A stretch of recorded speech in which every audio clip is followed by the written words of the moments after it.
bem-vindo ao canal Futebolaço, eu sou o Dieguinho. Bom, galera, tá entrando no ar a nossa segunda edição desta quinta-feira, diretamente aqui do CT Moacir Barbosa. Acabamos agora há pouquinho a entrevista coletiva do nosso volante Jair.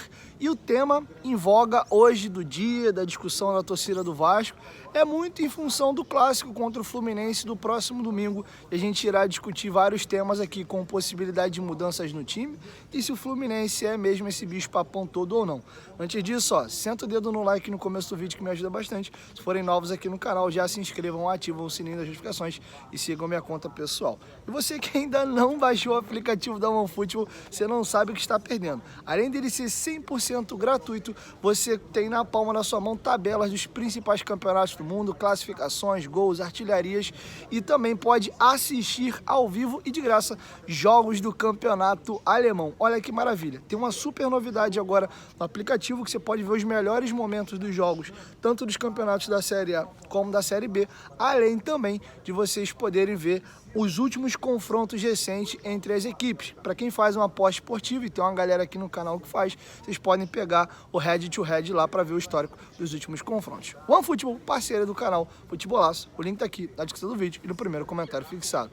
Bom, dito isso, vamos falar um pouco sobre o jogo do próximo sábado contra o Fluminense.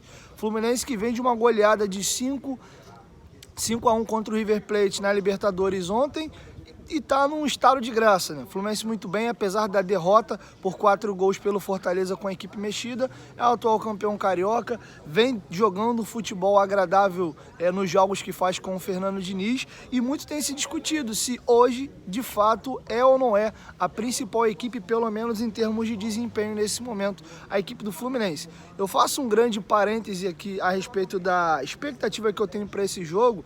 Eu acho que é um jogo que tem um perfil que esse atual grupo do Vasco consegue desenvolver e jogar mais, que são justamente os jogos onde você vai ter um adversário que vai propor mais jogo contra o Vasco, e o Vasco joga de uma forma mais reativa, puxada de contra-ataque com Peck, Lucas Piton, Puma Rodrigues, Alex Teixeira, usando muitas das vezes o Pedro Raul como referência na área, ali para aquele chuveirinho. Então eu acho que o jogo contra o Fluminense no sábado, apesar do Fluminense estar no momento de graça, casa mais com o estilo de jogo do Vasco. Até perguntei isso para o Jair, daqui a pouco vocês vão ouvir a sonora dele, sobre qual é essa diferença de fato do Vasco jogar contra as principais equipes do futebol brasileiro e aquelas que em tese tem um pouco menos de qualidade, se ele concorda com esse tipo de narrativa. Para não ficar só nas minhas palavras, vamos ouvir o técnico Maurício Barbieri, porque na última coletiva ele fez uma projeção do que esperar para o clássico contra o Fluminense no próximo sábado. Eu acho que é esperar um grande jogo, a gente vai tentar novamente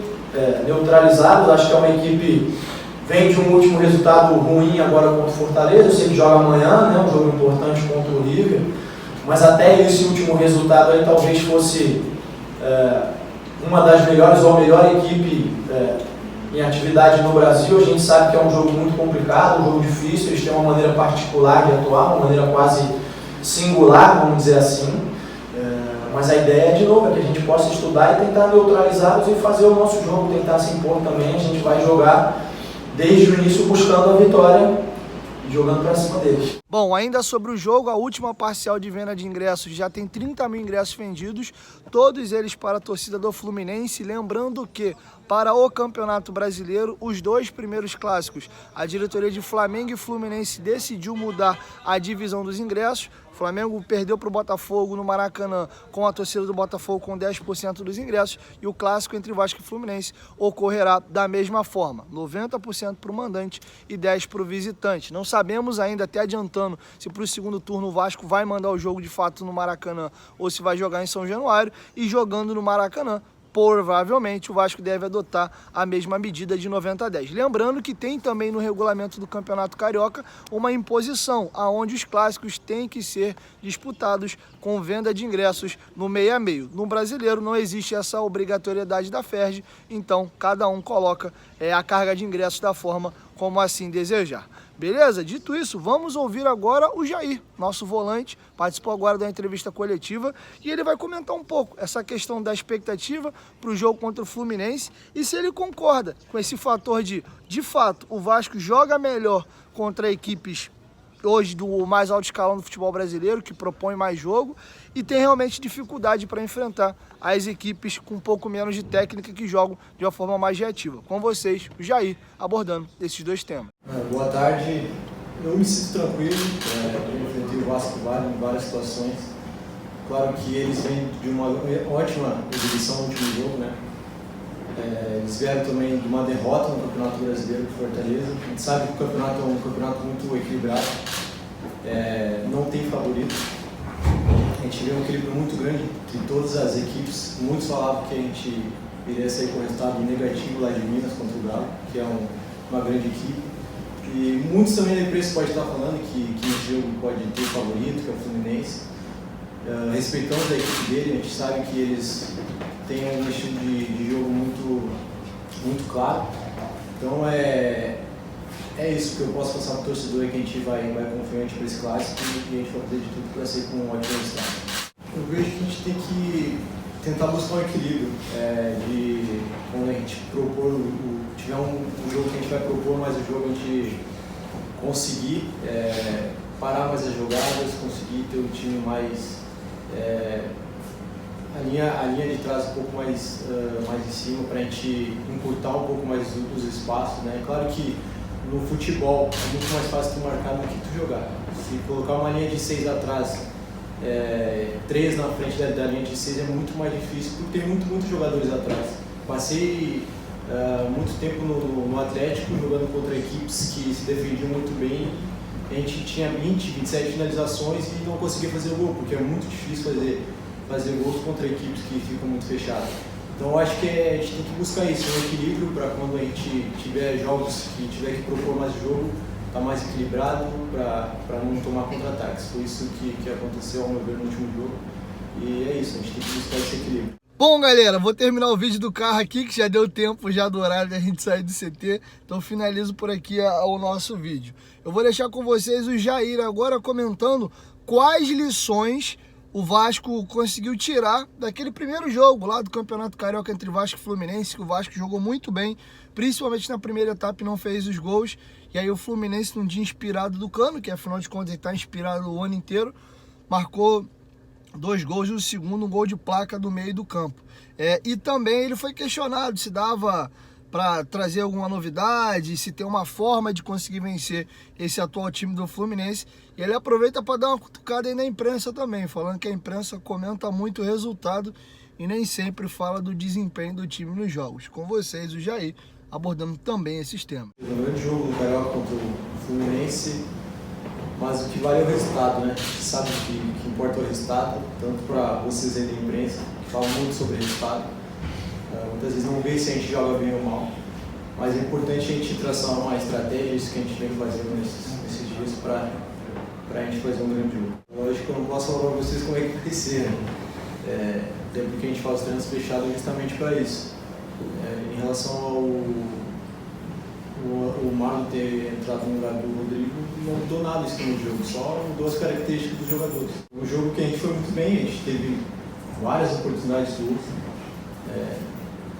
Quando foi muito bem nesse jogo também, ele foi feliz nos 2 gols que ele fez, mas foi um jogo que a gente jogou para vencer, a gente não aproveitou as oportunidades que a gente teve nesse jogo, então é importante a gente aproveitar nesse próximo que a gente vai ter agora e tentar sair com um resultado positivo. Falar de novo, não posso falar muito sobre a nossa estratégia, mas a gente tem times que conseguem anular, tem times que não conseguem. Deu o exemplo do Fortaleza, que ganhou do Fluminense no último jogo brasileiro. Então é isso, eu não posso falar muito de estratégia, porque a gente vem trabalhando bem essa semana para fazer um grande jogo. Bom, galera, é isso. E assim a gente encerra a nossa segunda edição. Eu acho que o Jair foi feliz nos comentários dele. Por que muitos times jogam melhor de forma reativa? Ele foi cirúrgico no começo do vídeo. É muito mais fácil defender do que atacar.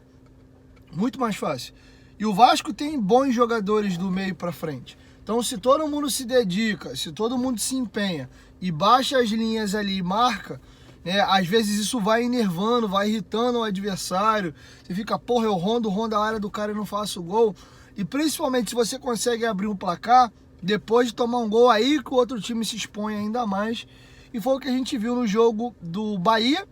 E ao contrário disso, a gente viu o Vasco fazendo com o Palmeiras e também com o Atlético Mineiro, tá? Então é isso, realmente é bem mais difícil você conseguir performar melhor quando você pega um adversário com uma linha muito fechada. E o Vasco sim tem muita dificuldade de pegar times mais defensivos. A criação do Vasco fica muito precária quando o Vasco joga nesses tipos de jogos. E o Vasco vai melhor quando ele se defende e o adversário dá mais espaço. O Fluminense é um time com o Diniz que consegue ter esse mecanismo e gerar muitas oportunidades. O Diniz tem um negócio muito legal, que ele entulha jogador do lado. Já viu Pipa? A pipa dele meio que fica dando de lado, já viu? Tem que fazer um furo do outro lado para a pipa consertar.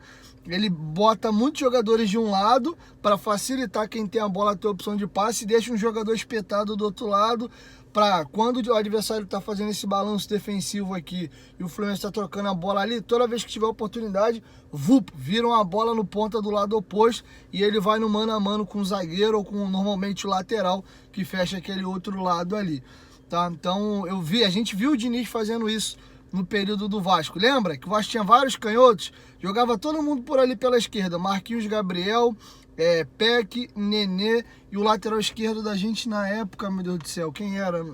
Era o... Fugiu, não vou lembrar quem era o lateral esquerdo do Vasco. Um período foi o Riquelme, quando não era o Riquelme era outro, na Série B de 2021. Me fugiu agora. O Diniz fazia muito isso, né? E às vezes invertia a bola do outro lado pro Léo Jabá e no mano a mano. Então é isso, galera. Assim eu encerro a nossa segunda edição. E é isso aí. De verdade, eu acho que o Fluminense é um bom time, tá num grande momento.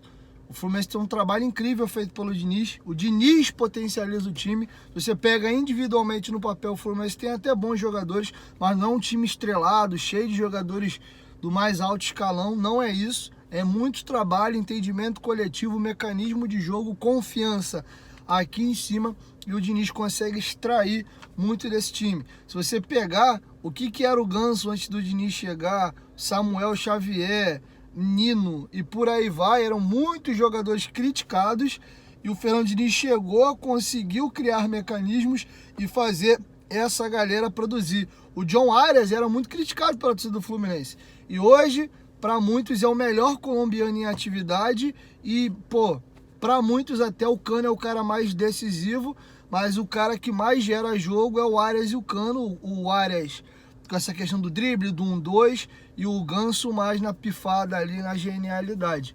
Mas o Diniz conseguiu subir de patamar toda essa galera. Já pensou o Diniz com o atual elenco do Vasco e com mais alguns reforços no meio do ano? O que me irrita e me chateia um pouco, é que eu encerro esse vídeo, é como o Vasco foi, assim, um triturador de alguns bons jogadores nos últimos anos. O Diniz estava aqui, cara, o Cano estava aqui, o Pikachu, que está brilhando intensamente no Fortaleza de novo, que ele estava bem, foi vendido para a Coreia, para o time do Zé Ricardo, voltou para o Brasil e continua bem. Pikachu estava aqui, a gente chutou. Fernando Miguel tá legal lá no Fortaleza. Tô super satisfeito com o meu goleiro, com o meu lateral direito hoje, mas são só alguns exemplos de como às vezes a gente tem bons jogadores dentro de casa, mas ambiente de merda, salário atrasado e outras situações que se eu for ficar falando, eu vou até amanhã falando aqui, fizeram com que às vezes a gente tivesse bons jogadores e desperdiçasse. O Henrique tá aí, 2 anos jogando no Lyon. Pergunta o Lyon se o Lyon quer liberar o Henrique. Mas a torcida do Vasco queria matar o Henrique, que tira o Henrique. Tá de sacanagem, todo ano contrata um lateral e o Henrique volta pro time. Tá aí, o Peck, que nego queria ver do avesso, tá jogando bem agora já, com um time melhor estruturado, um ambiente melhor, salários em dia.